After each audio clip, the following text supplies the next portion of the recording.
Anggota DPRD Provinsi Banten dari daerah pemilihan Kota Serang, Furtasan Ali Yusuf, mendorong kepada pemerintah Provinsi Banten untuk memaksimalkan penyerapan anggaran.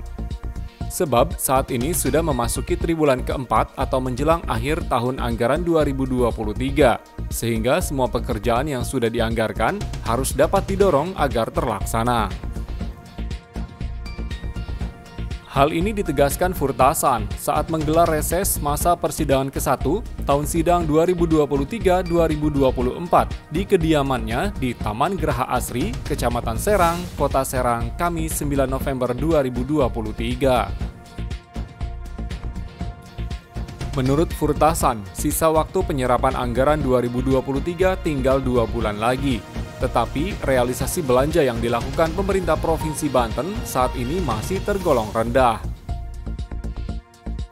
Untuk itu diperlukan kerja cepat oleh seluruh jajaran OPD di Pemprov Banten agar dapat menyelesaikan program yang telah dibuat dan ditetapkan. Furtasan yang merupakan politisi Partai Nasdem ini menjelaskan, meski berkejaran dengan waktu, namun penggunaan anggaran pendapatan dan belanja daerah atau APBD harus tepat sasaran.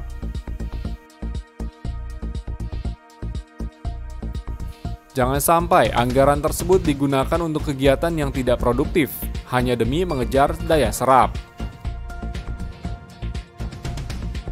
Furtasan berharap kepada Pemprov Banten, terutama OPD yang memiliki anggaran cukup besar untuk segera memaksimalkan sisa waktu yang ada.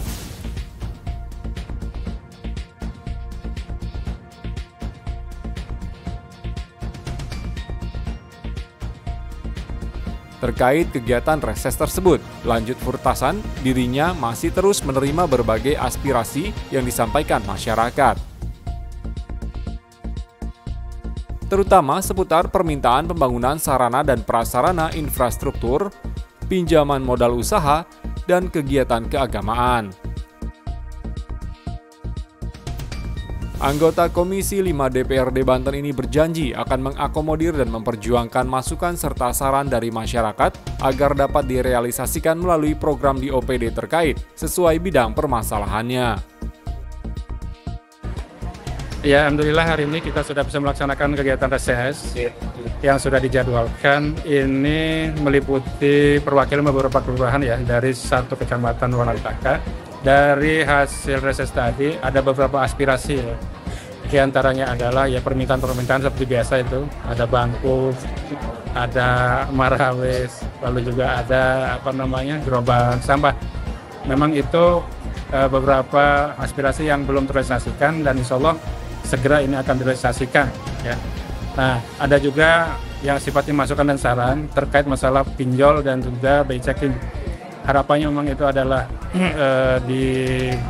dibuang atau dihapuskan, tapi saya kira itu kembali lagi kepada peraturan Bank Indonesia ya. Karena itu adalah satu cara untuk melindungi nasabah yang lainnya juga. Saya kira itu kaitannya adalah karena ada semacam persyaratan BI checking tadi, artinya mereka tidak akan mendapatkan itu. Nah, harapannya itu adalah dua, tapi menurut saya modal usaha ini adalah yang diajukan dari KUR ya. KUR ini memang sudah menjadi program pemerintah, insya Allah kali ini sudah menjadi aspirasi, akan saya perjuangkan. Ya, dalam reses ini memang terlaporkan juga sebetulnya bahwa program-program kegiatan yang diaspirasikan saya sudah dilaksanakan. Di laporan hari ini aja ada 5 titik ya kegiatan lingkungan fisik ya yang sudah dilaksanakan. Di beberapa titik itu sudah dilaksanakan dan sudah terrealisasi dengan baik. Itu sudah terlaporkan, cuma tadi memang tidak tersampaikan. Dan insya Allah dalam waktu dekat ini akan saya tinjau langsung dan akan saya resmikan di atas nama pemerintah Provinsi Banten. Nah, itu bentuk daripada aspirasi yang jalan lingkungan dan drainase ya yang sekarang sudah berjalan. Memang ini adalah yang disebut dengan tahun politik ya. Saya berharap semua OPD, terutama para kepala OPD ini adalah berkonsentrasi kepada penyerapan anggaran karena sekarang sudah masuk ke triwulan keempat. Artinya kalau hitung hari, akhir bulan ya ada bulan November dan Desember 2 bulan lagi. Nah, harapannya adalah harus di angka 85-90% harusnya. Tapi berdasarkan evaluasi kemarin memang ini masih di bawah standar. Oleh karena itu saya yakin dan percaya ini akan terserap ya. Karena berdasarkan hasil evaluasi itu para kepala dinas rata-rata menjanjikan memang di akhir kegiatan ini akan dilaksanakan, karena ini kaitannya dengan administrasi aja sebetulnya. Ya. Sementara itu, Leli, salah satu warga Kelurahan Pipitan, Kecamatan Walantaka, Kota Serang, menyambut baik kegiatan reses yang digelar Furtasan Ali Yusuf. Oleh karena itu, saat dibuka sesi tanya-jawab, Leli pun tidak menyia-nyiakan kesempatan tersebut untuk menyampaikan aspirasinya. Leli yang merupakan kader Posyandu di Kelurahan Pipitan mengatakan peran Posyandu sangat penting dalam membantu terlaksananya program pemerintah dalam bidang peningkatan kesehatan masyarakat.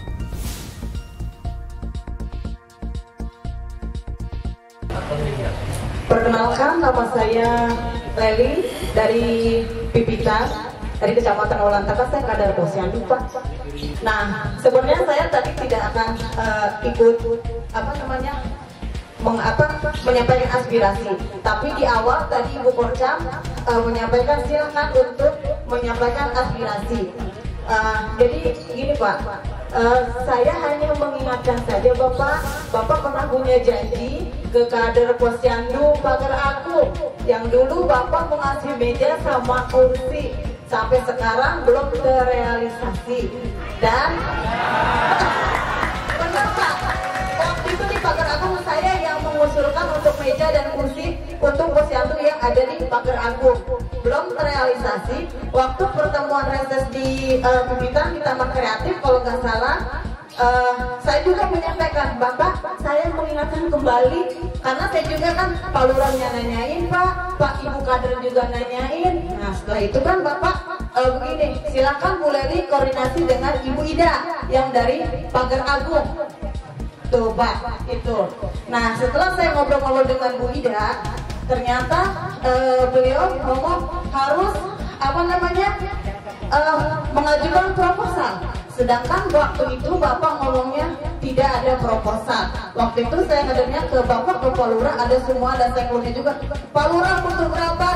Dikirim. Nah itu yang mereka tanyakan. Jadi saya di sini punten ya Bapak ya, mengingatkan kembali, karena kemarin juga saya di Pagar Agung bertemu dengan kadernya. Bu Leli gimana itu?